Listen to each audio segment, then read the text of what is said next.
mean, you had your chance and then you blew it. That is the most absurd statement of the year. Nice. Nice. Oh, baby. I'm in my zone, I'm feeling it.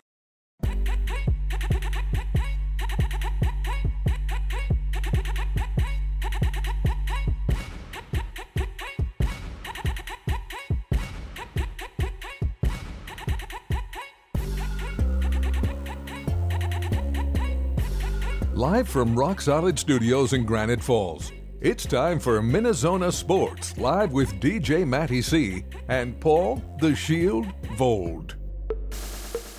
And this is MinneZona Sports Live. We are back. Yes, claps all around, episode 74. It is time for MinneZona Sports Live, and without further ado, I'm your host, DJ Matty C, a.k.a. Matt Callahan, a.k.a. Callie, a.k.a. Matty C, etc., etc., etc., and all the way from Woods and Shore Studios in Aiken, Minnesota, Paul Vold, the Shield. What is going on, Shield?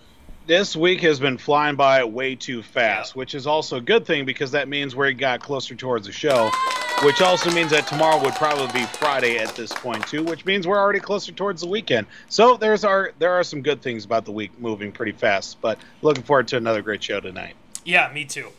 And again, we've got some fun things ahead of us. Oh yeah. But we're gonna go through some Tater Tot hot take. We're not doing it right now, because we got another thing to take care of real quick.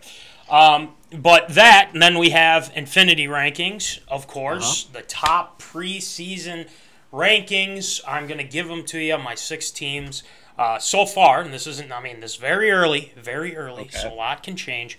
But, and of course, ARA. Voldy's got us covered with ARA. And then Shield Shoutouts. As always, we got to love it. But anyway, it's been a while since we did an Infinity ranking. So there is that to factor in as well. But we got a lot going on, especially right now. We are giving away one of these bad boys, MinneZona Sports Live bumper sticker. Yes. Yeah. We are doing it for the Zoners. These bumper stickers are awesome, by the way. And we thank National Fleet Graphics for getting us these awesome bumper stickers. So it's awesome. I mean, they're 5 out of 5 stars, much like the shirts, much like the sweatshirts and everything, or everything around that as well. So we're doing just fine. So Zoners, we got this free bumper sticker. All you have to do is answer a question, and this revolves around the show as well, because I feel like if we're giving away MinneZona bumper stickers, we might as well do it kind of MinneZona like. Like, for instance, Voldy, maybe it's like, if it was a question, give an example, like Phil Kessel. What is the thing that he likes to eat a lot? And then you would answer, what was it, hot dogs or something like that? Or things like that. So it's going to be something like that. But this is a little bit different for us now. We have this question, I think, is something that you have to kind of go back in the archives a little bit. True day one fans know the answer. Yes, true day one fans that know the answer. And, we're kind of going back to it. And we had fun with it, Voldy. You and I had fun with this not too long ago. But we had a certain person. I think he went by the name of Larry. No, I can't remember. Terry, right? Terry, yep. Was that guy's name? Terry? Okay. I'm pretty sure it's Terry. It was Terry. Okay. So this Terry gentleman called us some names, and we were kind of and let's remember, this was myself, you, and Mikey apparently. And he called us this phrase. And so the question we ask the Zoners to win this MinneZona sticker, what did Terry call myself, Voldy, and Mikey? What was the name? It's three words. And you know, I could give you some and go in the comments section. So what was the phrase or the 3 words that Terry called us? And we're gonna actually, you know what? Let's give him the first word. The. There we go. The. So we have the and then the other 2. So this is for the bumper sticker zoners. What did Terry call us back? That was an episode, whatever it was.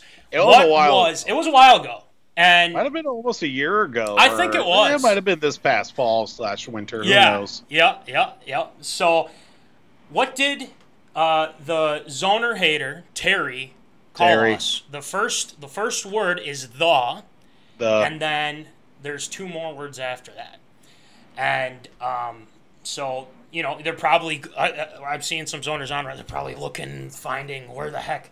Okay, what do they call him? What do they call him? I gotta look this up. Take time, don't overthink it. Yeah. So Devin actually chiming in here saying, "I'm so mad I can't remember. I know this." Well, that's why we have cellular devices. We have things you can look at. I mean, it's around. You got to look back in the archives. So may or may not be on the socials media. It may or may not be on. We'll keep kind of giving some hints, but the first zoner that can answer it will win the bumper sticker. So what did the zoner hater Terry call us? Terry. The and then 2 words after that. Okay. And I think I should give another clue because I feel like this is kind of one of those things where they're like, oh, give us another clue so I don't have to look it up. It was okay. So it's the, and this involves a food. A food. Now remember, there's 3. There's myself. There's Voldy. There's Mikey. So I mean, I'm just saying. And it's 3 words. The, and then it involves a food. So we'll let the zoners kind of think about it for a sec. Voldy, let me ask you this though. Have we seen Terry since? I mean, I don't think so. No, I don't think so. We really must have ticked him off. I don't know why. I mean, probably. I mean, you call us some 3 donuts, and then what? He called us gosh. Wait, what was the something show or something like that? I forget what it was like, but I can't remember what it was. But yeah, poor Terry. He just doesn't like. We should have sent him a request to like the page. Yeah. Or maybe hop on the page and tell us what he doesn't like about it. I mean, we'll give him some opinions. I mean, it's join the group chat. Yeah, join the group chat, man. We're here for you. We're ready to go. So. I don't know. It's frustrating to me why he would think that because we're just talking sports, man. We're just trying to have fun, Terry. Yeah, we're just trying to have fun, Terry. Just chill out, Don't be such a wet blanket, man. Yeah. Don't be such a wet blanket. But quit being a turd in the punch bowl. Right, exactly. But yeah, so let's give the question again. What was the 3 words that Terry called us? It's the. And then also at the end of that, it involves a food. It's actually it's almost a delicacy to some people, especially the Kerf Doctor. He's a very big fan of these types of I'll say treats. We'll go with that. It's a treat. It's a treat, and that's kind of the big thing for these Zona bumper stickers. We got them covered. Bum. So we'll keep We're gonna keep checking. And we'll let you guys keep thinking about it. So we got some other zoners coming in here. So chiming in. The question is, what did the zoner hater Terry call us? Terry. Myself, Voldy, and Mikey. It's the, and then the last part of it involves a food. It involves a food, and it's very tasty. It's a treat. So it's a nice treat. And we also had this treat the next show. The next show, and it was very tasty. I can tell you that much. It's all about the page views, baby. Very tasty. So go look back in the Zona archives and things like that. Yeah, everybody keeps jumping on and off here. Yeah, they're like, where is it? Where is it? Well, I got an idea. Why don't you check the YouTube? A little bit. Yeah, the Facebooks. We got it. I mean, you'll find it. I guarantee you'll find it. But It doesn't have to be super accurate. We'll kind of make it easier for people. As close as possible. As close as possible. But that doesn't mean that we're done. So make sure you comment. Comment in the comment section here, because we'll start off with some Tater Tot hot take. We'll let people kind of let it simmer. Let it simmer a little bit. We'll talk because we got to talk some Vikings, especially with this COVID situation, Jeff Gladney and whatnot. But that doesn't mean this is still up for grabs. This is still up for grabs. Okay. Before we move on, okay, what did our zoner hater Terry call myself, Voldy, and Mikey when he was on? The first word is and then the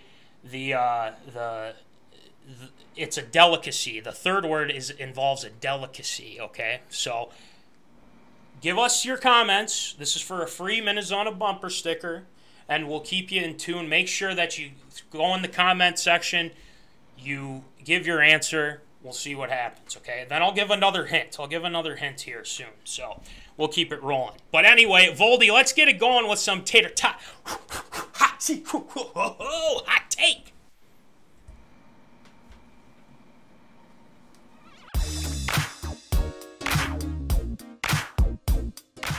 Fresh out of the oven, it's Tater Tot Hot Take.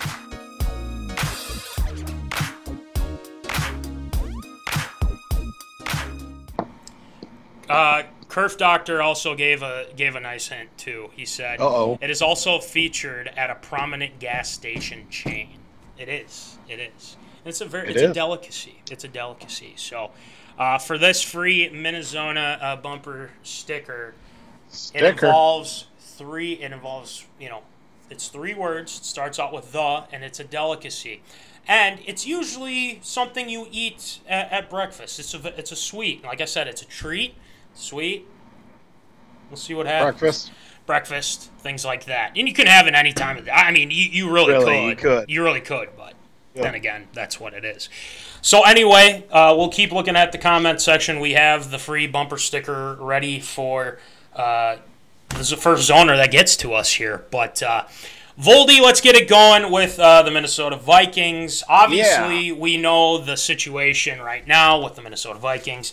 The COVID has really hit the QB room, apparently. So, Voldy, I got to say, does it surprise me? A little bit. I think it surprised a lot of people.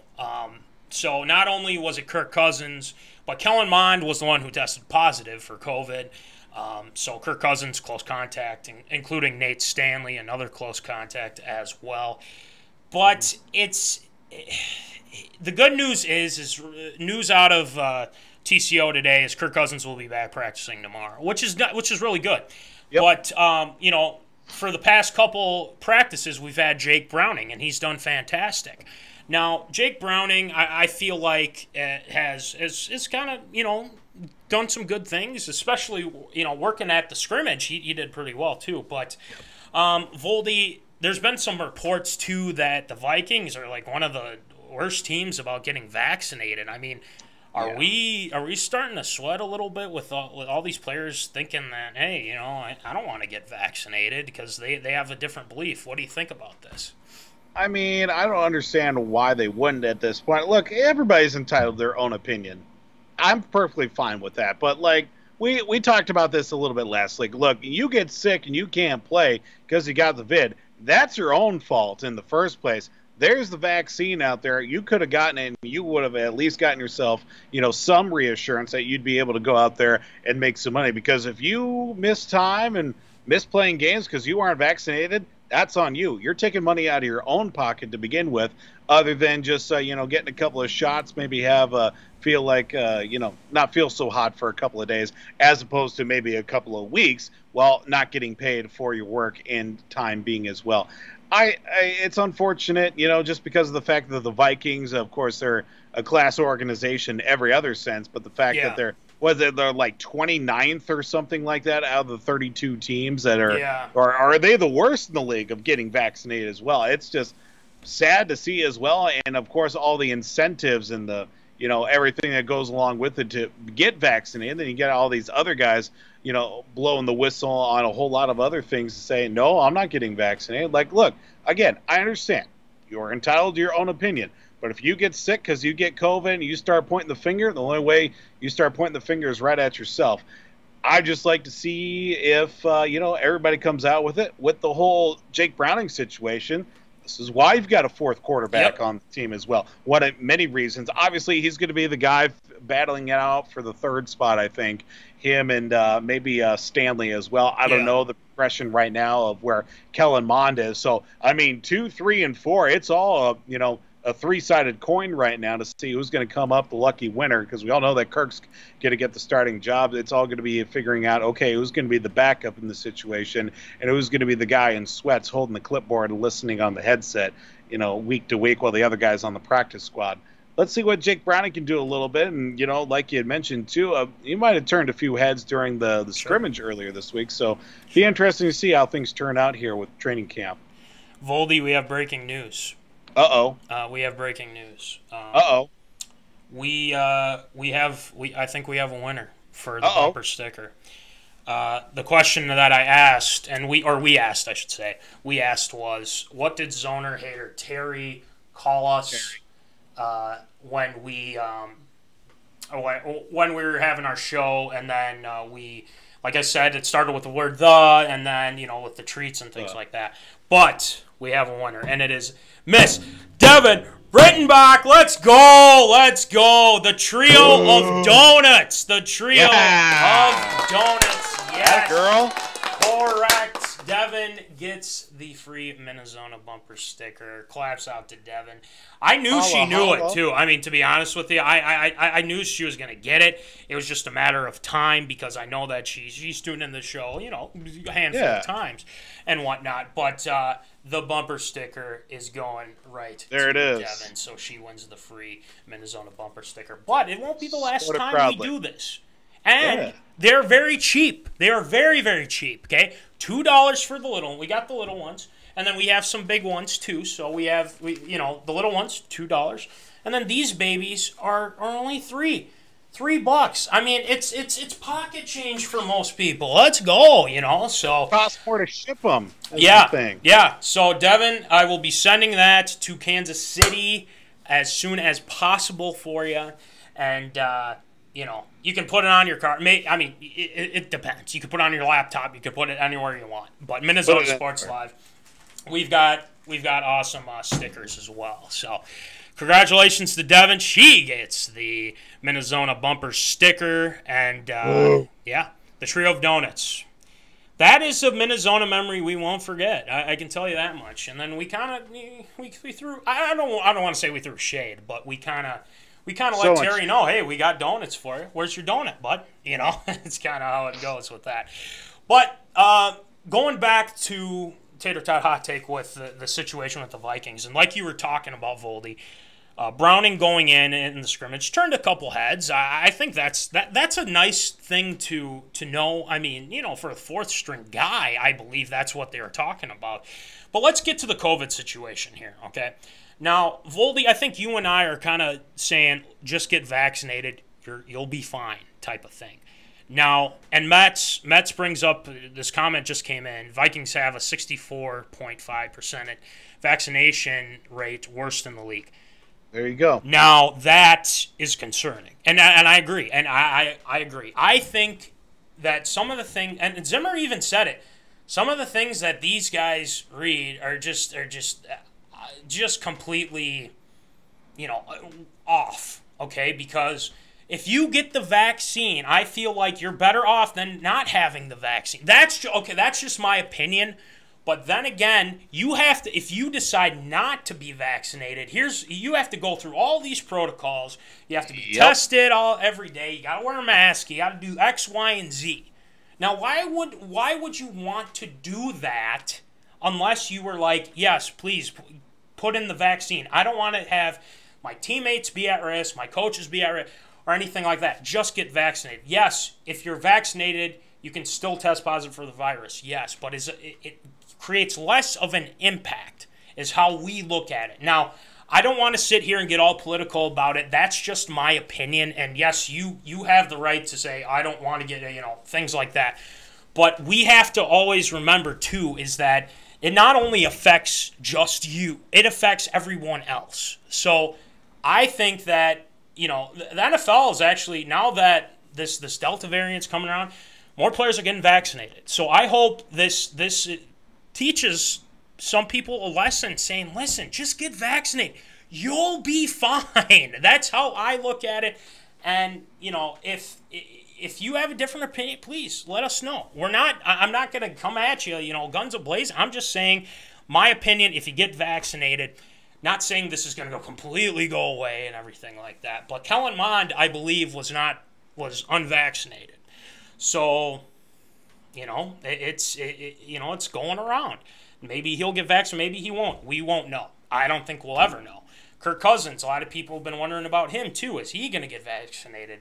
There's been some, things about that, too. So I think I like how Zim put it, too, in his press conferences, saying, look, I feel like, I'm frustrated for the guys who are not getting vaccinated. I mean, could that be... could that divide the locker room? Doesn't look like it. I think those guys are still having a good time and everything like that. But I don't know. I feel like this is something that needs to be addressed. Even Ziggy was getting worried about it too. So Patrick Peterson had a great line. I don't want to be the reason we can't go to the playoffs. Exactly. This is what we're talking about. This is exactly what we're talking about. And let's remember, this is coming from a Packer fan now. This is coming from a Packer fan. So I mean, this is showing like, hey, just get vaccinated. That's how I look at it. If you disagree, fine. Let us know. What are your thoughts? We want to know. So anyway, looks like Cousins will be back, so that's nice. That's nice. So we'll, that'll be a positive out of this situation. Maybe we'll hear from Kirk Cousins saying yes, I'm getting vaccinated, things like that. But we won't know. We won't know. So I have to go through protocols if he doesn't want to. All right, let's move on to the next order of business too, because Voldy, we've been talking about this for months now. Jeff Gladney is no longer a Minnesota Viking. He was released after he was indicted just a couple days ago. This kind of comes as no surprise. But there was his lawyer also, had an interesting statement too. Innocent until proven guilty. Technically, they're going to go to court and they're going to try and fight this. But right. I think the Minnesota Vikings probably know what's going to be the outcome, unless, depending on the situation and how this is going to play out with Jeff Gladney. Now, I think, if this was absurd or approved, I think the Vikings absolutely 100% did the right thing in releasing Jeff Gladney. It's something that they can't condone, and it's something, or that's something that can't happen, and especially when you're an NFL player. And even if you're a rookie, coming off your rookie season, going into your second season and doing something like that, I mean, we all know how this, turns out and whatnot. And the Vikings, I think, made the right decision. But I'll read the statement in a second. But Voldy, I want your thoughts on the Vikings releasing Jeff Gladney here. Right, it's really all about just saving face right now, especially in the world now, the Me Too movement. It's pretty much guilty until proven innocent. Even if you are proven innocent, there's always going to be that stigma around you, and there's no real way of getting around it. And unfortunately, in this day and age, you have to take all the necessary precautions, because if it does turn out that he did something, you supported him the whole time, then it's not going to look good. Not only on the bottom line, but for season ticket holders, for revenue, for sponsorships, partnerships, not going to be exactly the greatest outcome overall. And unfortunately, for a player on the field that did contribute, I mean, he played in 16 games last year, and he was one of the guys that was leaned on defensively, especially in the defensive backfield. And it's unfortunate it has to go down this way, but again, you have to, look at the big picture here. And the Vikings have a lot more depth at the defensive back position than they were a year ago here at this point. I feel like what you just mentioned there, I feel like they knew this was going to happen. And unless something completely, absolutely changed in the whole case and saying, look, like, he didn't do any of this, yada, yada, yada. But it never looked good from the start, let's be honest, for Jeff Gladney. But let me read the statement made by his lawyer here. Unfortunately, the Vikings don't view it the same way. Today, Jeff was indicted, which is simply a normal step in the judicial process. It means the case is going to trial and nothing more. It does not speak to his guilt or innocence. We received information that the complaining witness in this case came forward and requested the case not to be prosecuted. The Vikings did what they thought was best for their organization, which we respect, but we still strongly believe in Jeff Gladney's innocence. We look forward to his day in court so that he can clear his name at this time out of respect to the legal process. All parties involved, Jeff and his representatives, will have no further comments. Like you said, Voldy, trying to save face, things like that. But it's, like I said before, it didn't look good from the start. And not only that, I mean, how can you think that this was going to go the way of, I didn't do anything, like, is it wrong? You got the wrong person, or like, I didn't even put hands on her, things like that. But I think there's proof of that, and I think the Vikings and other people involved with this situation know that. So, with Jeff Gladney's situation, they did the right thing. It sucks because, again, a first-round pick, and then to find out that things completely went south, in the offseason here, and especially doing this. I mean, you can lose your job just like that for doing domestic violence. I mean, you never put your hands on a woman and do, like, even, you just walk away. That's all you have to do. Just walk away. Walk away. That's all he had to do. But he let his anger get the best of him, and this is what happens. You can't do that kind of stuff. It's ridiculous, and there's no place for it. So, Jeff Gladney, I guess we'll see what happens with him. I don't know, what the next steps are, but he's got to figure out this legal stuff and whatnot. I can't see the Vikings. I don't think the Vikings will bring him back. There's too much depth that we have right now. They still got Dantzler, he's up-and-coming corner, so things like the Breland, Peterson, we're okay. I'm not too worried about that on the defensive side. Let's move on to our next Tater Tot hot take, Voldy. Your guy, Jose Berrios, is gone. Yeah. He got traded to the Blue Jays. And it's the same story, Voldy. It's the same story. You raise them in the farm system. You bring them up. They want a new contract. They get traded. It's the Pohlad Twins way of doing things. We'll get into that in a second. But not only Berrios was traded, but Happ was traded, which was a weird trade, by the way.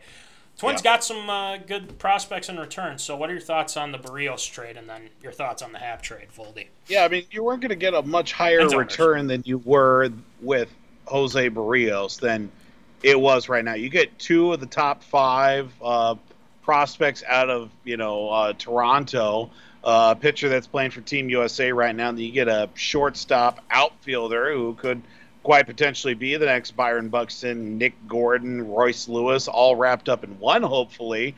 It turns out pretty well. I know that Austin Martin, Woods Richardson is the pitcher who's playing for Team USA right now. Again, I didn't think it was a dumb trade as well. I'm just glad that they were able to get something out of the deal, to the fact that they were going to be set up here in the next couple of years as well. Let's just hope these guys actually pan out in the Twins farm system. Well, Berrios is going to be pitching his way, hopefully, into the postseason and being a solid a key piece in a rotation for the Blue Jays to get into definitely the wild card spot, because you got them, you got Tampa, you got Boston. I think the Yankees are somewhat still in the mix as well. I mean, there are definitely a lot of eyes on that AL East right now, while the Twins, well, they're just looking forward to 2022. I think that trade was a good one because of the fact that the Twins were able to get something. Happ, I'm not going to miss him all that much. Luckily enough, that again, able to get something that John Gant guy, his name has come up a handful of times in recent years with with him playing, and they get a righty out of John Gant, and then also getting a minor leaguer. Hopefully this Gant guy turns out to be the next Happ, and just a guy that comes out of the in the rotation, gets his innings and puts his work together, and hopefully turns out to have a real nice career, hopefully in a Twins uniform. So I think that trade worked out pretty well for the fact that, well, Happ has been not as good as he's ever been for that part, especially Twins uniform. He was good 5 years ago. Hopefully it helps out the Cardinals in some way. Yeah, and going to the Berrios trade, my thoughts on this are, okay, talks were heating up pretty quick, and we knew that, he was gone. But Jose Berrios, I think there was a lot of there were games where he was almost unstoppable. Yeah. Especially in that playoff game against the Astros, which he should have gone at least one more inning. But we've gone through that before. Yep. But with Berrios Voldy, I look at it and say, okay, you get some really good prospects. Was it Martin's a top 20 prospect in the MLB? Woods Richardson has a fairly high ceiling. So if they can develop, and the Twins have been known to have a pretty good farm system, pitching wise, different story. But this Berrios already kind of had his plans. I'm not coming back. I just, even if they didn't trade him, he was gone after this season because the Twins don't want to pay that money. But they do need pitching more than they think. But Berrios, I can see where you, I would have pulled the trigger too if that were the case. But again, the Buxton talks. You traded Berrios. Are you going to increase pay with the Buxton talks? And I know some people have opinions on that, the injuries and things like that. But we'll get into that at a different time. But I think it was a good trade. But again, it's kind of a cycle with the Twins. You trade for some hopeful prospects. They get up. They play well, and then all of a sudden they want a new contract. But Pohlads, can't do that. I can't bring out the pocketbook for this. We can't have this happen, type of thing. But Berrios, we wish him luck in Toronto. Hopefully he does well for the Blue Jays, but not against the Twins. He's only 27. He's still got a lot left, so he'll be okay. But the Happ thing, that was a train wreck, and I'll keep this short. But that was an absolute train wreck with Happ, and like you said, Voldy. It's another bad signing by the Twins. And I know the Twins tried to trade the bringer of rain, Donaldson. They tried to trade Pineda with that too. The Buxton talks were kind of heating up too, but I don't think they got what they wanted for Buxton, even though they're trying to work out a deal. It's a train wreck. It's absolute. It's bad. And Happ was terrible. There were games where he's like, oh, he's actually not. And then there's games where he just goes, just falls off a cliff. But, it's frustrating. And, they get guys that, like you said, were good 5 years ago. With the Pohlads, Twins go the way of the dodo birds. You're damn right, Kerf Doctor. Amen to that.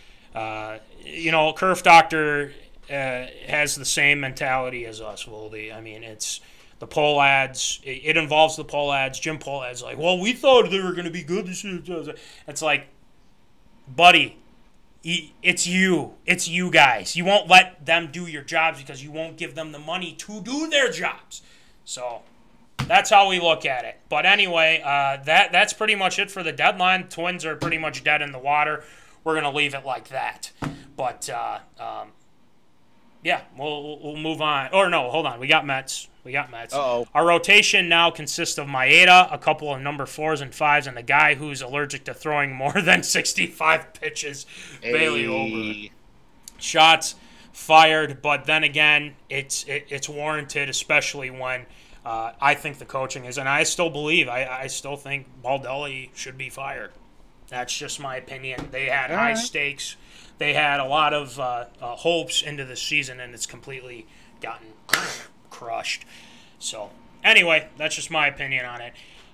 All right, time to move on to Infinity Rankings. Okay, Voldy, it's been a while since we've done this. But yeah, it has. I have my 6 teams that before the season, going into training camp, we're getting into the football swing of things. So I wanted to kind of give you my 6 going into the season. A lot can change. With this list and whatnot. But we'll keep you up to date with our Infinity rankings and whatnot. But let's get it going because it's time to show you what I'm thinking of for the Infinity rankings because there's a lot of interesting teams that are in this gauntlet. So let's get it going with some Infinity rankings.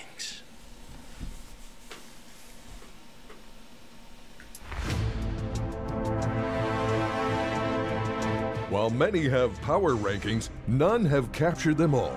It's time for Matty C's Infinity Rankings.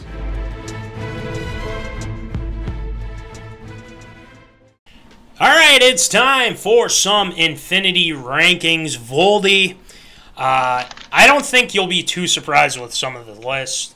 Right. It's pretty much, it's almost the same as after the season and things like that, but we got to give credit where credit is due, so let us unveil the rankings. Here we go. Starting off with number 6, the Baltimore Ravens. Now, why did I pick the Baltimore Ravens at number 6, Zoners? Yeah, there you go, exactly. Why did I go with the Baltimore Ravens? Now, yes, they've lost Yannick Ngakoue. They lost Matthew Judon to the Patriots, so some of the defense has kind of gone off. But they've also added some weapons, okay? They've also added Sammy Watkins. They brought in Sammy Watkins. They still got Hollywood Brown. They have some weapons offense, and that's only going to help Lamar Jackson, okay? And I feel like with Lamar Jackson, and then obviously I think the defense has always been good, so I think they're going to adjust and whatnot. But they're going to be an interesting team to follow. Hopefully, Lamar didn't have the best season, but he kind of had that really good season. And then he kind of came down a little bit, just a little bit, not too much. Yeah. Let's see if he can bounce back and have a better season. Getting back into his MVP form, being able to run, throw, things like that. So that's what I got for the Ravens at number 6. I think, offensively, they'll be okay. Defensively is going to be a question mark for them. All right, looking at number 5. Yes, I know. Why? The Green Bay Packers. Let's be honest, Voldy, they would not be in this 6 if Mr. Rodgers was not quarterbacking week 1, but he is. Now, they're at 5. The reason why they are at 5 is because the turmoil that has been happening with this team. Can they overcome that? Sure, I'm sure they can. But I think this is something that you need to keep a close eye on. We all need to keep a close eye on because this team, you might not be having Aaron Rodgers after the next season or the season after. I mean, it depends. We'll see what happens. But I don't think he'll change his mind. It seems like he was pretty dead set in that press conference saying, listen, this is why they didn't do X, Y, and Z, yada, yada, yada. You can tell he doesn't want to be around. So that's why I have them at 6. Their defense is suspect. I think that's the best word to put it. Their defense is suspect. And yes, you have Jair. Yes, you have Zadarius. Yes, you have Preston Smith. I mean, but after that, Kevin King's still on the team, right? So there's that to factor in. But that's why they're at number 5. They're still very good. But number 4, I have Kevin Stefanski's Cleveland Browns at number 4. Now, why do I have the Browns at number 4? I really like their the offensive attack. Now, this scheme is very similar to a certain team, the Minnesota Vikings. Give the ball to Chubb, play action with Baker, Odell's back, Jarvis is still Jarvis. Then also Austin Hooper is on that team. And Stefanski did a great job. They got to a divisional playoff game against the Chiefs. And yes, you get the bad luck of the draw playing the Chiefs, but they did win a playoff game against the Steelers. Yeah, so let's factor that in as well. And then their defense. I mean, Myles Garrett, Denzel Ward. There are plenty of playmakers on that defense, and they played well. Their defense, they're no slouch. They're definitely no slouch. But thank you for Sheldon Richardson, though.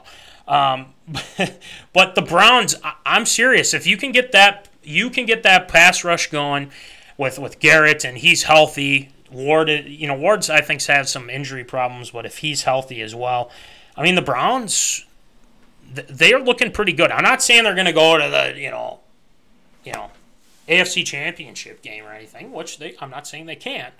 But I don't think they will, but I'm not saying that they can't. I think a lot of things need to fall into place, but maybe teams start figuring them out. We'll see. I don't know, especially with Stefanski. I believe in Stefanski. I think he knows what he's doing. All right, so they're at 4. Number 3, the Buffalo Bills, because Voldy, as we like to say, nobody circles them wagons like the Buffalo Bills. We had to do that for him. The reason why I have the Bills, Voldy, is because, Josh Allen's coming off a spectacular season. Yep. And then our guy, Stephon Diggs. He was fantastic. And, yes, it hurts. It hurts because, obviously he didn't want to be here, everything like that. We get it. I said he wasn't going to be traded, yada, yada, yada. But Buffalo has the defense. Buffalo has the offense. They went to Kansas City. Yes, it was a pretty good game. They still lost, yeah, but, Kansas City's Kansas City, right? So the Buffalo Bills are at number 3, and I think they're deserving of that spot because McDermott's a defensive guy, and he's got that defense playing. Tre'Davious White is an awesome corner, absolutely awesome corner.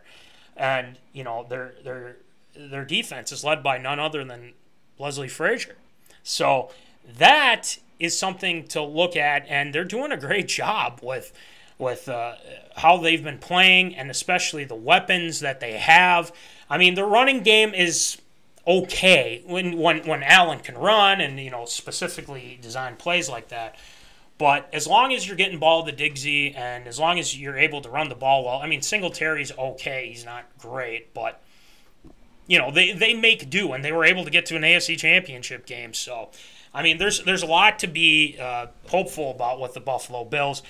Cole Beasley, I get the whole vaccination thing, but he's still an asset, and he's a good third down player in the slot and things like that. So the Buffalo Bills are at number 3. So number 2, the Kansas City Chiefs, and I think we kind of saw this coming. So there's not a lot of change here. Mahomes is coming back. Their offensive line is a little bit better. Yes, Mike Remmers is still on the squad, I think, unless he got released. I'm not sure, but. The Kansas City Chiefs, number 2, until they can make that next step, obviously with the Frank Clark situation, that's something to look at as well. But you have to understand, too, is that Mahomes is still going to be Mahomes. They'll have a pretty good running game. They're going to have a pretty good – Hilaire's back. He had some injury deal as well. And then Hilaire's back. You have Tyreek, who's always been – a beast too. He's fast, quick, and whatnot. So Mahomes, and the Chiefs, I think, have gotten better. And if they run into Tampa Bay again, that's something that I think they're going to make some adjustments. Bieniemy, I think, is going to have a different game plan for it. So, but we'll see what happens. But obviously, number 1, Tampa Bay Buccaneers, the defending champs. The reason why I have this, and yes, I know there's been some reports about that, in training camp, having bad practices, things like that. But I think that's the beginning of the season. You're not going to be on point right away. and they'll click. I just think it's just only a matter of time. And the things that they've done in the offseason, Voldy, they've been able to get guys that bring back guys that were really prominent in that Super Bowl. I mean, Shaq Barrett, you got, JPP. JPP is like a timeless guy, man. And Clown Tonio's back, obviously. Yep. Mike Evans and whatnot. Gronk. I mean, until someone can dethrone them, and I think it could be the Chiefs, but the NFC is not looking as strong as we think, unless this team shows some grit this year, which they could. They can with Thielen, Diggs, not Thielen, Diggs, Thielen, Jefferson, and whatnot. But Tampa Bay's number one going into the season. It makes sense. So that's my top 6 here, Voldy. So what are your thoughts, and zoners? What are your thoughts on this? What would you switch? What would you put into place? Things like that. So Voldy, go ahead. If you put the graphic back up again, yes. let me just say, why is Green Bay on here at all in the first place?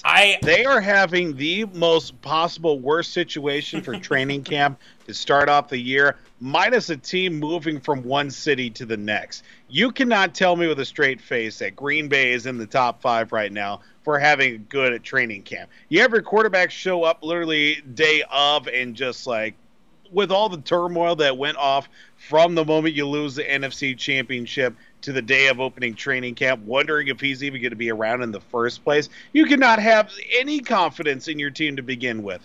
Yes, I know that there were a lot of decisions off the field that needed to be made, but look, the performance on the field is going to be affected one way or another. You can say as much as you want to that the Green Bay Packers are going to compete. There's some guys in there be like, man, what am I even doing here in the first place? And the fact that they had to go out and trade for one of Aaron Rodgers' old teammates, that being Randall Cobb, to give some sort of confidence and some sort of, hey, look, we made this trade for you. Look at this shiny, gently used toy we got for you, Aaron.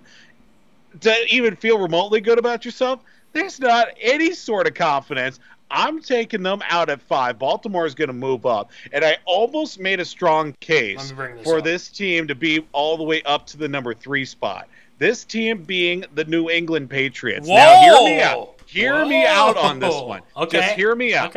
Okay. Yes, we know the situation with, Cam Newton. He's back for another season. Sure. What's going to go beyond that, we don't know. Receiving core, as trash could be, added a bunch of guys. They're kind of like the Minnesota Twins of the NFL. They're getting guys that were really good 5 years ago, and they're just recycling, getting them off the street, making sure they get their NFL pension, send them off down the road with all the receivers that have come through in their time as well.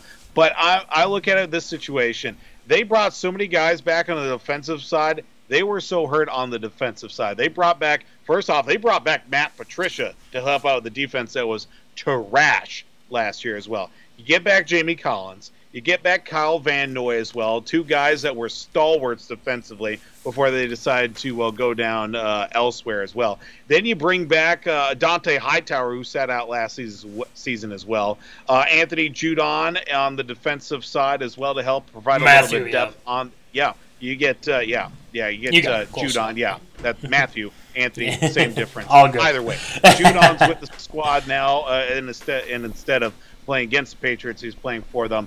That's going to be a real good core for them to be able to really build off of. I almost wanted to put them at number 3, but Buffalo is looking very interesting in that 3 spot. They're kind of like one of those, like, they could be really good. They could run the AFC if they wanted to at that number 2 spot. Maybe get that first round bye past Kansas City, play them in the championship. If Baltimore has a bit of a down year, because it's going to be a 3-headed race in that AFC between those 3 teams. Buffalo's definitely the wild card out of all that. I'm taking them out, so I've got New England at 6, Baltimore at 5.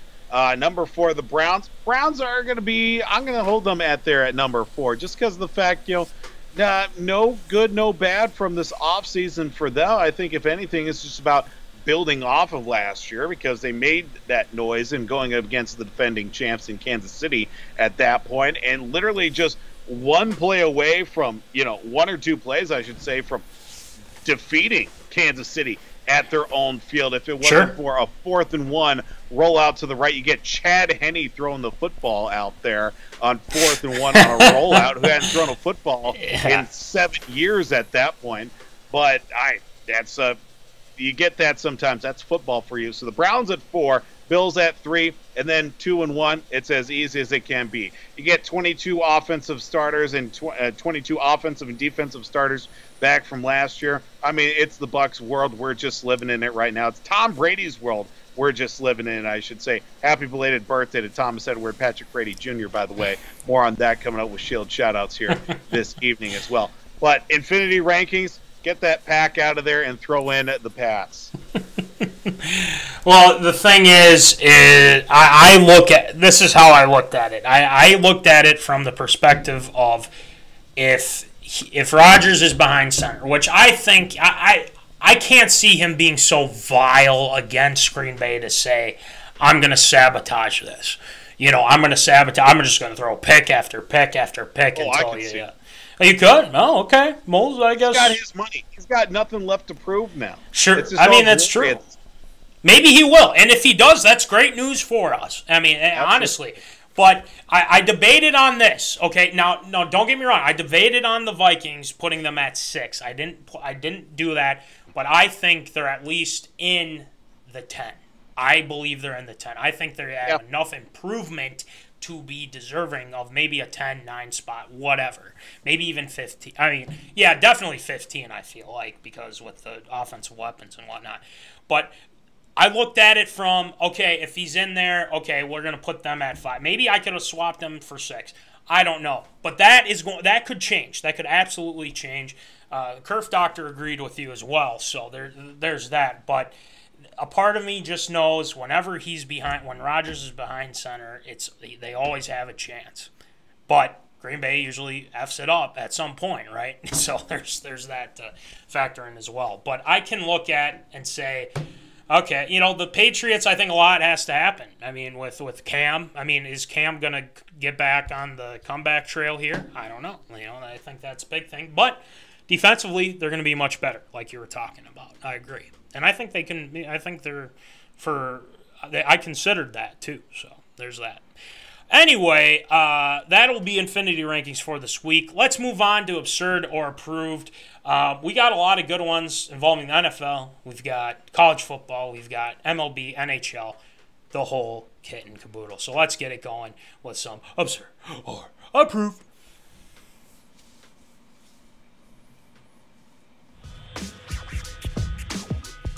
It's time for everyone's favorite segment, Absurd or Approved.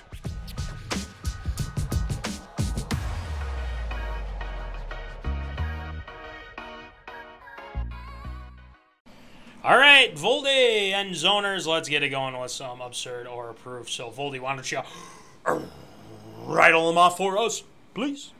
Well, it's certainly a team that could have been made a case for Infinity Rankings for this week. Well, they took a bit of a shot on the chin here, or should I say a shot in the foot, if you will, with the likes of the Indianapolis Colts and soon to be, hopefully, quarterback Carson Wentz will unfortunately have to undergo surgery, which he did on Monday for an injured left foot and could be sidelined approximately 5 to 12 weeks, according to Coach Frank Reich, as it's an old injury that, kind of hampers him a little bit and unable to fully, use his athleticism for the likes of Carson Wentz, which does play in a few interesting realms as well in light of recent days that could potentially even bring one quarterback out of retirement as well that did play for the Colts this past season. So Carson Wentz is out possibly 5 to 12 weeks, and did also bring up the fact that could quite possibly be in the likes of bringing back a little bit of the likes of,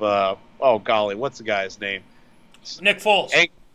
Not Nick Foles, the other guy, the guy that just retired. Phillip Rivers.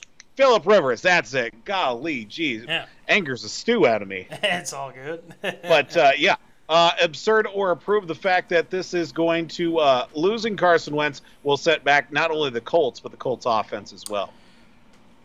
It comes down to one thing. Are they going to go out and get somebody? Because it comes down to the recovery 5 to 12 weeks, which is not great. I mean, you're missing a good chunk of time, depending on how bad it is. I mean, if it's 5 weeks, it's looking better, but if it's longer than that, it's looking kind of not great. And he's had some injury concerns. Yes, suffered a torn ACL, and some other things as well. He's had some other injuries, but there's a lot of talk about them possibly trading for Nick Foles, obviously with Justin Fields, Andy Dalton kind of leading that quarterback room, and Foles is kind of more of the, if someone gets hurt type of thing or whatnot. But it's one of those things where if they go out and get Foles, or unless they say, hey, Phillip, you want to come on back for a little bit, I think he wants to play. Apparently, he wants to play. Recent news is saying that he might want to play and whatnot. So Lord help us. Lord help us. Lord help us. But they signed Brett Hundley, and I wouldn't lean on that either. Jacob Eason, there you go, your guy. Ellinger, another guy, Sam Ellinger, Texas quarterback. But it's one of those things where if they trade for Foles, it could look good. And yes, Reich has worked with Nick Foles, and yes, they want. But Foles hasn't looked the same since that Super Bowl. And it's like, well, it could be the coach. Well, it could be. It's like maybe he's kind of getting back to that form that we know him at, which it could possibly be, unless Frank Reich knows what he's doing with Nick Foles. But we'll see what happens. I think I would probably kind of give it my stamp of approval that they could definitely, lose at least their starting quarterback, because, they don't have anything after that besides, we just signed Brett Hundley, okay. And another thing to factor in, too, Quentin Nelson also out for the Colts with the same injury. Yep. Things are not looking good for the Colts. So if they trade for Foles, it might look a little better, but the jury's still out on that. So it's got my stamp of approval because just call a spade, and that's kind of how it is with this team right now. So, Voldy, what do you think? Yeah, it's got my stamp of approval. I just got one thing to say. Should have kept Jacoby Brissett. Yes, Should have kept Jacoby Brissett. You'd be set right then and there. Not a bad quarterback to fill in this situation as well. Jacob Eason, Sam Ellinger, Jalen Morton, Brett Hundley.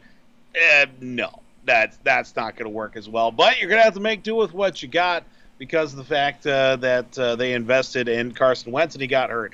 That's another thing, too, with the offense being set back is because of the fact that Quentin Nelson's also down. That offensive line has been pretty sturdy over the last few seasons, no matter who's under center or taking snaps for the Colts. That offensive line has been there, and it's been putting in the work as well. It's got my stamp of approval. I just don't know what kind of offense it's going to be.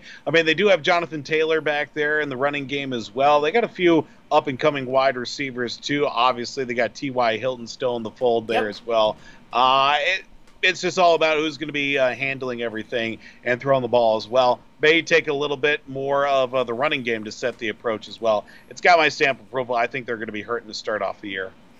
Yep, and I can't see them doing a lot or too much damage this year, and I don't think Frank Reich will lose, well, depending on how bad it is, but I hope not. I think he's a good coach, so maybe he could make something out of nothing here. So I'm not ruling that out, but it's not looking good right now for the Colts, but we'll see. All right, next one, Voldy. Well, the number 2 prospect in the 2022 class, that being in high school, well, he's decided that he's done with this whole high school thing going into his senior year. So he can go to college and make money is the thing. Quarterback Quinn Ewers, I don't know.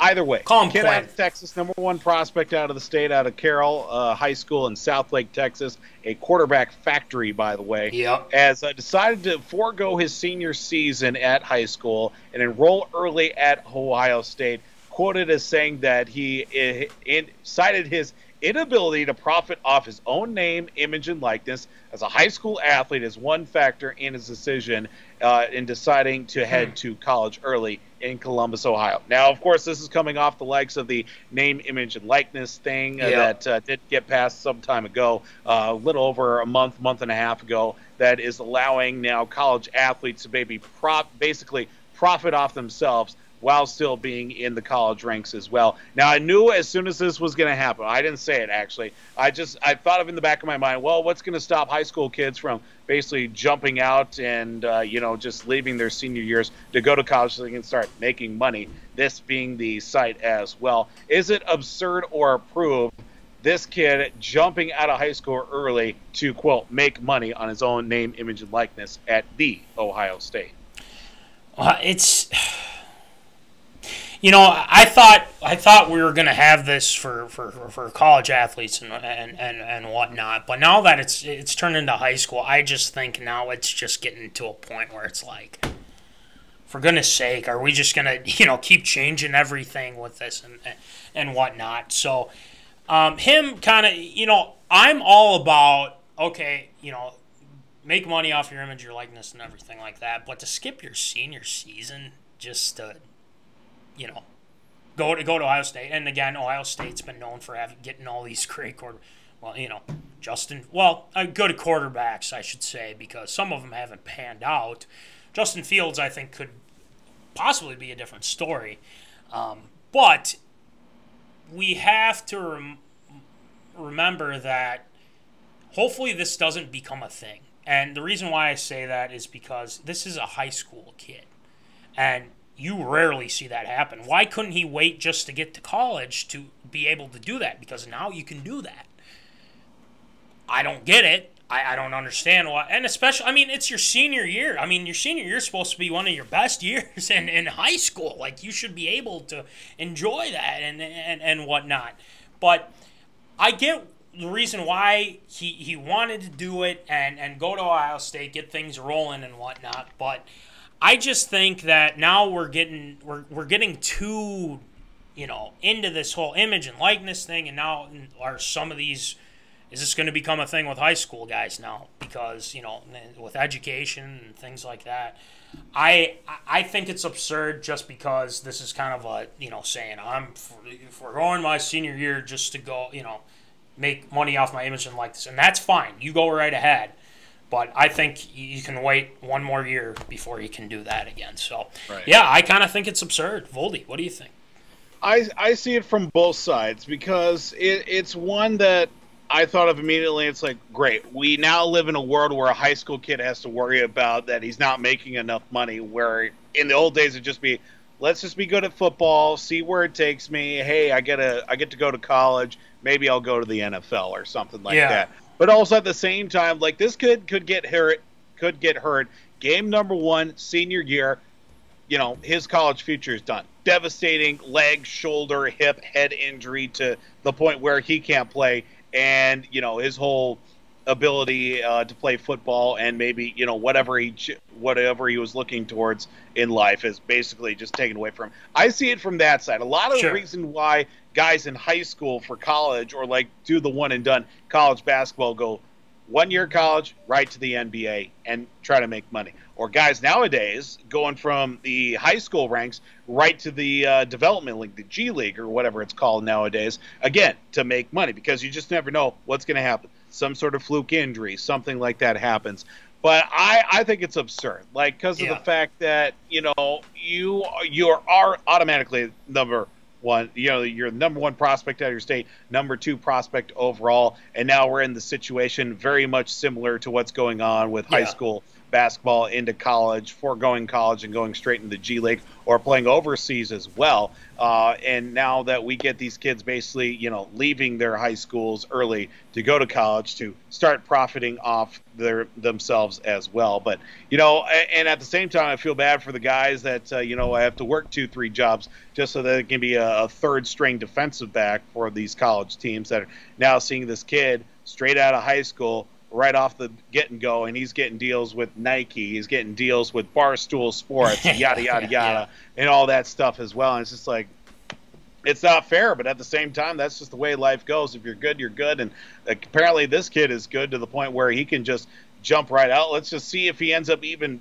making it as a starter as well. I mean, he's going to be third, fourth guy on the depth chart already. We'll see. We'll certainly see how far he can get before he's even eligible to play in the first place.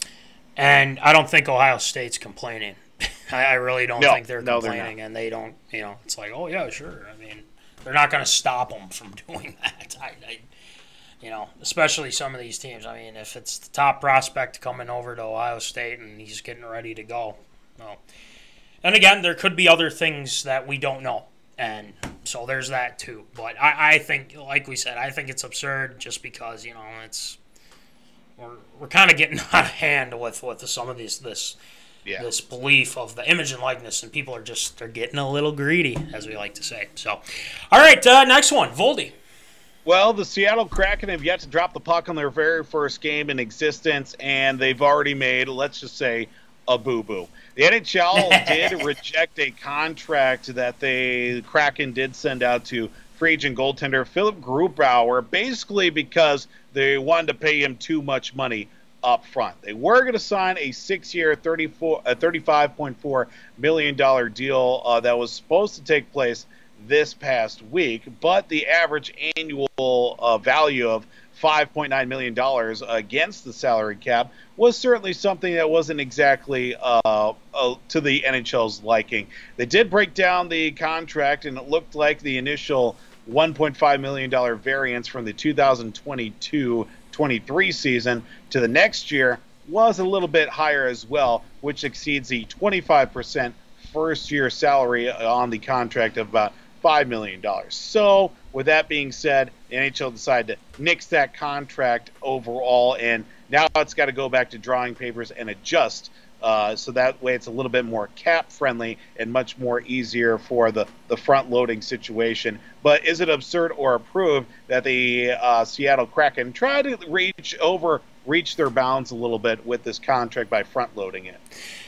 Well, this is surprising because Bettman, I feel like, could have, since this is another franchise that he added and whatnot to the NHL with, the Vegas and whatnot, you'd think that he'd let one be like, oh, no, it's fine, the contract's fine, But no, the NHL didn't do that.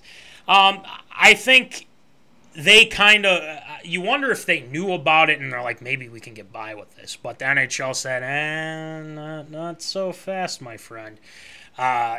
And obviously, if you're front-loading the contract and whatnot, you can't, especially like you were saying with the new collective bargaining agreement. Mm-hmm. It can't exceed the 25% variance with the first year of that contract, and a year the contract can't exceed 60% variance from the highest year of the deal. So I understand why the NHL was like, nope, rework it. I mean, you can still get the guy you need and whatnot. You just have to, adjust it a little bit.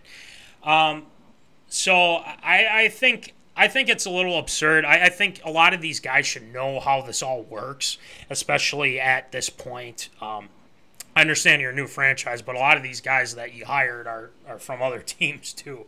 Right. So I kind of look at the Kraken and say, okay, just rework the deal. It's not like the guy's going to be like, no, I want it like this, because I mean, if Grubauer doesn't, sign then the new contract, then what team is going to, what deal are any of these other teams going to give him? So I think the Kraken will figure it out. It's just it's more of not front loading it. So just don't do that. Just don't do it. So I think it's absurd. I think they tried to sneak by with it, and I think they just need to rework it and get it going. So Voldy, what do you think?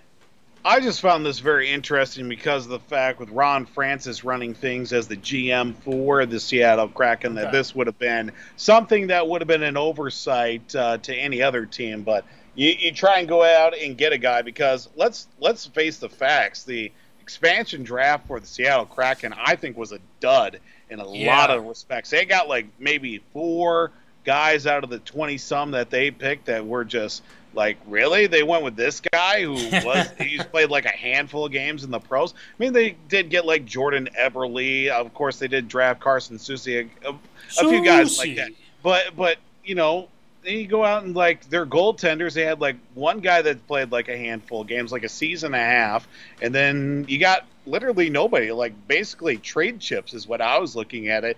And then Seattle just went nuts and they just started trading any guy left and right, signing a couple guys, Grubauer being one of the big guys that they wanted to get, and obviously front loading the contract doesn't exactly draw a lot of favoritism, especially when you're the new kid on the block. But I think it's a little bit absurd just because of the fact, you know, there are some things that need to be ironed out that weren't exactly. But they are the new guys, so they'll get a little bit of a pass for right now. They'll get a little bit, just a titch. So little wiggle room, we'll say. Let's just, if it happens again, then it's just getting to way more absurdity than we think. But, yeah, just rework the contract. That's all you got to do. All right, next one, Voldy. Well, the last, let's say, 48 hours plus for now former Major League Baseball reliever, John Axford was a little bit of an up-and-down roller coaster. So it all starts off, John Axford's been out of the league since 2018. He did pitch, you know, a good amount of time with the Brewers, the Milwaukee Brewers, also the Toronto Blue Jays while trying to make a comeback. And unfortunately, you know, he did end up with some arm injuries and then had to, you know, basically hang them up. Well, starting off the season as a in-studio commentator analyst for the Toronto Blue Jays, since John Axford is Canadian, things were looking good. Started working out a little bit more, ended up pitching for Team Canada, the Olympic qualifier, and was able to get even a minor league deal with the Toronto Blue Jays again with their AAA affiliate. Did go 1-0, 9 relief appearances, and a .84 earned run average while striking out 14 batters while allowing just 2 hits in total. Things were looking good. But there was also some interest in his former team, that being the likes of the Milwaukee Brewers, bringing him back. And you know what? Things were looking good. The Toronto Blue Jays were like, sure, yeah, we can make that happen at the trade deadline well after. What do you want from him? Oh, yeah, we'll take $1 for John Axford to go back to Milwaukee, and, you know, you basically deal with him. And then, lo and behold, after one appearance, it seems that John Axford might have injured himself once again, most likely ending his career. But, you know, there was an MRI that was taken on the 2nd. I haven't officially seen anything as of late that says John Axford's officially done, but he said that he was getting an MRI. And is it absurd or approved? Not only the comments that, you know, John Axford said about the old Toronto Blue Jays, but also just the roller coaster of emotions and how this has turned out for him to get back to the major leagues. Well, I mean, it's one hell of a journey, I can tell you that much. Yeah. I mean, just the amount of twists and turns this has taken. But the fact that they were able, the Brewers were able to acquire him for $1. $1 buckaroo. $1. It's crazy to me. I have never heard that. That is just like, is it like the, I just can't believe the Brewers like, we'll give you $1. It's like, you know, it's not even like, here's a bag of chips or like anything like that. We're going to give you $1 American if we'll take them off your hands. And it kind of sucks, obviously, like you were saying, like, you know, he goes in and pitches not bad and then he gets hurt. And, you know, obviously, Craig Counsell, who, again, I've watched play before, now he's the manager, they got the win. It's unfortunate that the fact he got himself back to where he was is a real credit to him. You want the story to be good every night. Sometimes there's some unfortunate stories as well. So this is kind of one of those things as an unfortunate story for him. And then some of the comments he made about the Blue Jays organization, and I think he, you know, there's a little he just kind of wanted to, you know, get back at him a little bit too. So, right. But I kind of look at this and say, you know, obviously he's a 38-year-old guy. I mean, there's been Bartolo Colon. I mean, he's done well, when he was pitching, especially for Minnesota Twins. But I don't know if that's how you want to end it and talk crap about the team. But I guess it doesn't really matter at this point. The comments that he made, I don't know. I think you could have just kind of left it be, but I think it's a little absurd. But he had some reason to, especially for the trade being, here's $1. Like, it's a little ridiculous. And I understand his frustration. But, I mean, it's a little absurd. Just kind of leave it as is and let it be, let it be. So, Voldy, what do you think? Look, I just find John Axford was a character when he was, pretty good. 2009-2013, I mean, he had the team record of 46 saves in 2011, had 43 consecutive saves without blowing an opportunity. I mean, he was good. He was I'm not sure if he was an all-star at one point, but I mean, he was pretty formidable in that Brewer bullpen. That did see some success in that time as well. You know what? I think it was just it's been a ride. He's a character. I think he was just trying to get one more jab in there before, he could finally hang them up with a little bit of peace as well. Being traded for $1, that's hilarious. I think it'll be a fun story in about 15, 20 years for him. But obviously right now, with him hurt too, that kind of stings a little bit. It could be worse. You could have been traded for a washing machine if you remember the movie Semi-Pro a little bit. With Monix by Woody Harrelson. Yeah, yep. I mean, that's pretty funny. I think it's absolutely approved. I think it's just funny overall because it'll make good fodder for the book he'll probably end up writing or something like that. So yeah, I mean, I just think the whole that's what gets me for $1 for a freaking $1. I just can't believe it. Oh my gosh. But that's something we'll hold on to here. So, all right, last one, Voldy. Well, in the wake of Texas and Oklahoma's decision to leave the Big Ten and join the SEC, that's kind of put a couple of teams and a couple of conferences in a little bit of a tight spot. Now, there was recent sightings and possible conversations that the commissioners of the Big 12 and the Pac-12 coming together to maybe discuss a little bit of some partnerships going on. Now, no, I don't know about a full resolution of coming together for one super conference, but definitely a lot more likelihood of seeing some Pac-12 teams playing against Big 12 teams on a little bit more of a regular basis outside of bowl games in the new year. Now, this is certainly a very interesting situation. Is it absurd or approved?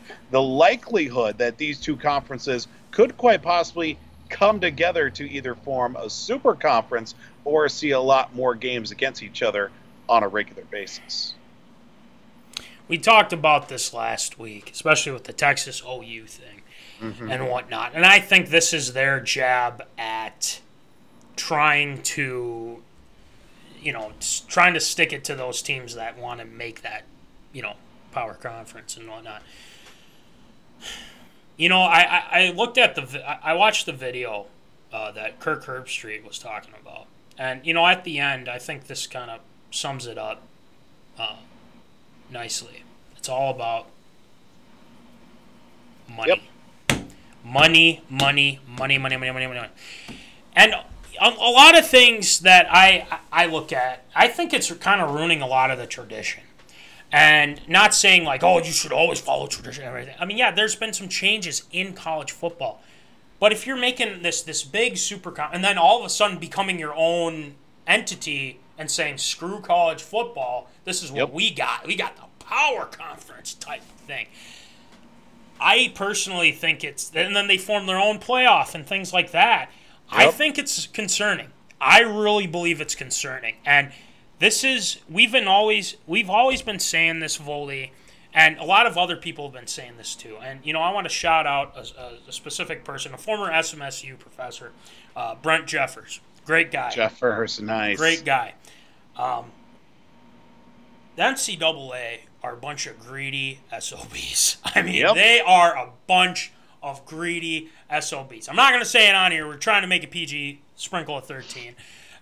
You'd really have to get me going. But the fact that the Big 12 is losing teams, so they're kind of panicking, like, what are we gonna do? Like, what's going on here? And then the Pac-12, you know, I'd like to see some matchups with the teams, sure, but why do we have to make this big ass, you know, super conference? It's absurd. I think it's absurd because, you know, it's college football is turning into, no, we're going to call ourselves the Power 5 football. It's not actually college, but we're just going to play. It's absurd. It's absolutely absurd. And the NCAA has kind of been sitting there twiddling their thumbs thinking, well, you know, we're just going to let them do it. Do the right thing and make sure that this doesn't get out of hand because it's really getting out of hand quick. Yes, I'd love to see the Big 12 teams take on Pac-12 teams. I think it'll be fun. But at this point, it's getting to too much with this super conference and then all of a sudden them forming their own league. So it's ridiculous. Voldy, right. What do you think? You know, if this is the way that it's going, I say no more conferences. Everybody's an independent, play whoever the hell you want. You get Alabama playing against Grambling State, and you get Ohio State playing against New Mexico or something like that. Just do away with it. Screw TV rights, because it's not even about that anymore.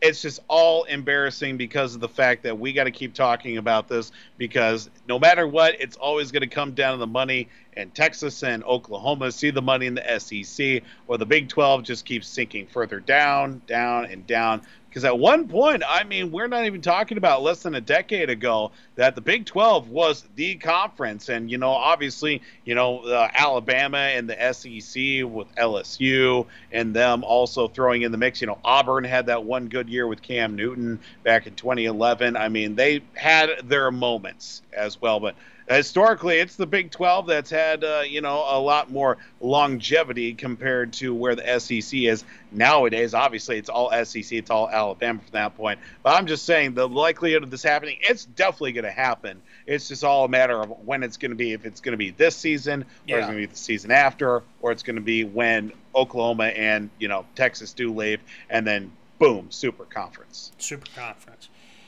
I just think it's ridiculous.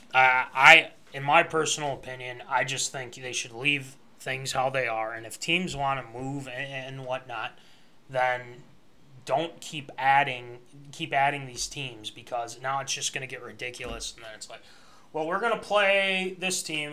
And, you know, rivalries. I mean, again, rivalries. Exactly. I mean, what the hell ever happened to that? I mean, it's just crazy. So I think it's absurd. We both agree on it, and it's the NCAA screwing things up too. So it's not just these teams, but you know, NCAA twiddling their thumbs and stupid stuff like that. So anyway, that'll do it for Absurd or Approved this week. It's time for some Shield shoutouts, and Voldy, you've got some awesome Shield shoutouts this week. So why don't we get it going with some shoutouts?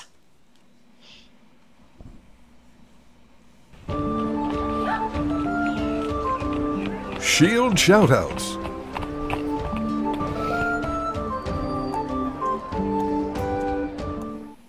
All right, Shield, who ya shouting out tonight?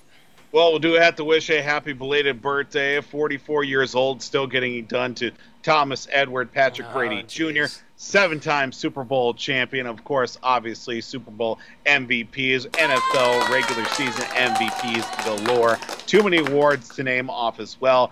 Just another winner in every sense of the word, celebrating another great year on this earth as a Super Bowl champion going into this season. So happy belated birthday to Tom Brady here this fine and dandy Wednesday night. Do have to say a big thank you and a big Shield shout out to the entire Vold clan that came together this past weekend up in Hatton and in Grand Forks for a nice family reunion. It's nice to get away a little bit, see some familiar faces, and some people that I haven't seen in at least 2+ years. And it was a great time to be able to reconnect with some families, some old friends as well, and you know, just come together for a good cause and a lot of people that I haven't seen in some time.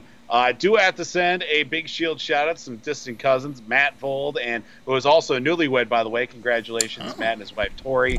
And also distant cousin, Dan Lamkin, who is actually all the way over in the Czech Republic right now. That's where he's currently cohabitating right now, for carrying the load in the annual Vold Golf Scramble this past weekend. And lo and behold, champions for this family reunion. Yours truly did come up with about 4 or 5 birdie putts to help us out a little bit, but it was ultimately Matthew picking up the slack at the end with the putt off to win the title as well. Sunk a nice 30-foot putt on the first putt that he had to put down to win us the we were tied at 3 under, and lo and behold, we came through in the end and came out the win. Our spoils of victory, this hat right here, is actually the award that we got as winning. Okay. So, I had to show it off a little bit. Sure. This evening. And speaking of awards as well, Jimbo. Hey!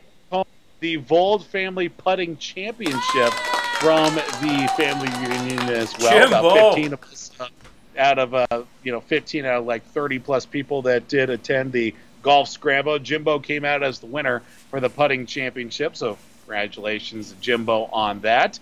Also over the weekend as well, nice little marriage that did happen between a couple of friends of mine from Byron. Congratulations, Cece Fuyon and also Dustin Burr, the tying the knot as well. Congrats to you two crazy kids. Hopefully life is treating you well, so congrats to them. It also had to do send a big Shield shout out as well to Darren from D&D Concessions for hooking me up last night with a free order of deep fried Oreos at the Crow Wing County Fair. Really hit the spot to finish off a long day of work, and a little bit of chocolate sauce, some powdered sugar onto it, and boy, did it taste oh so good for those deep fried Oreos.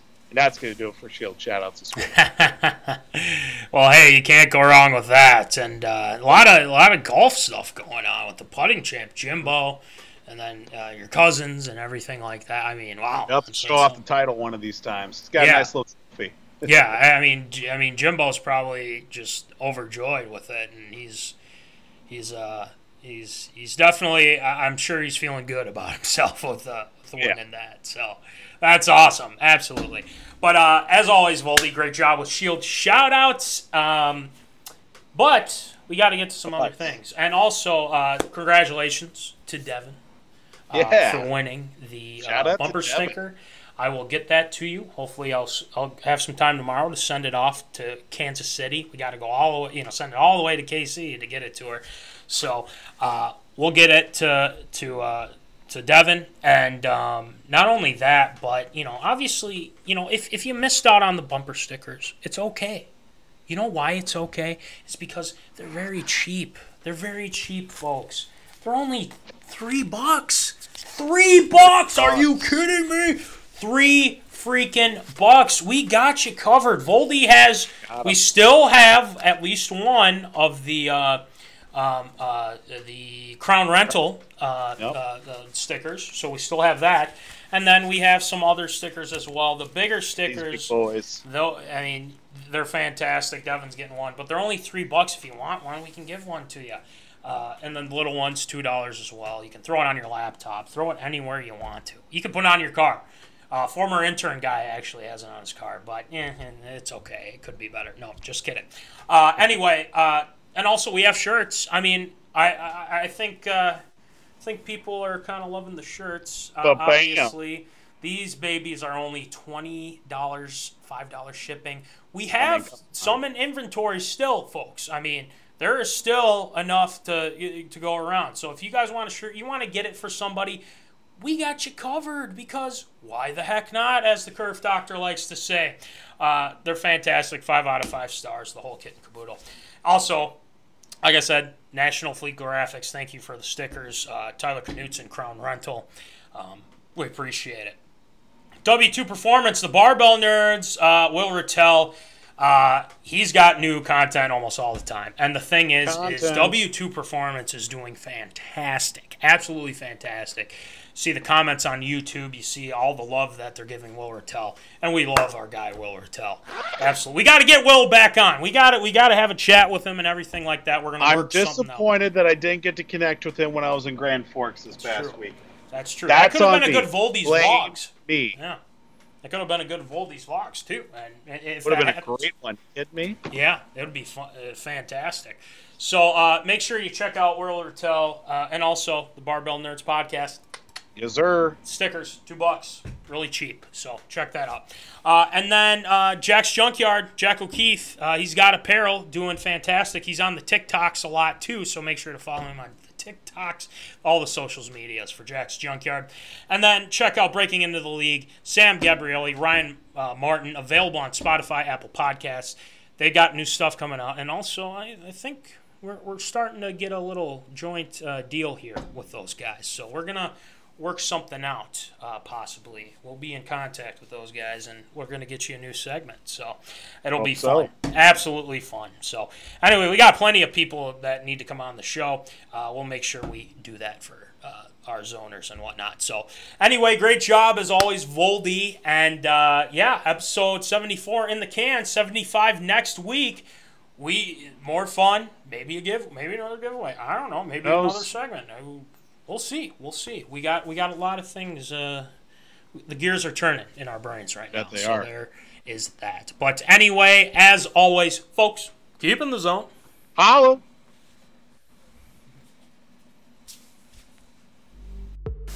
Thank you for watching MinneZona Sports Live. Join us Wednesdays at 7 p.m. for live show broadcast. And as Voldy likes to say, follow us on all the socials medias.